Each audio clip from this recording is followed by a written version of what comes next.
ఈరోజు మనం క్షేమంగా ఉన్నామంటే ఆగాధమే ఒక నరకం.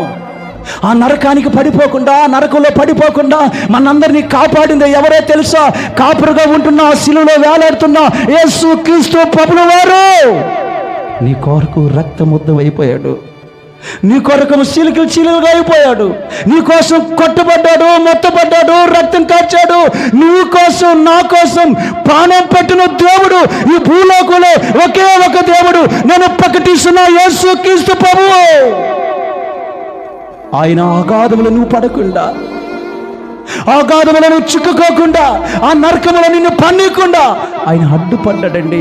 ఆయన 2 చేతులు చాచి దాన్ని ఆపుకున్నాడు. అదిగో అగాధంలో పడాల్సిన నిన్ను కాపాడిన దేవుడు ఒకే ఒక దేవుడు.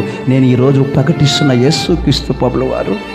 ఆ శిలువ వైపు నువ్వు చూసినప్పుడు నీకు గుర్తు రావాల్సింది తెలుసా? ఆ నరక అగ్నిగుండంలో పడకుండా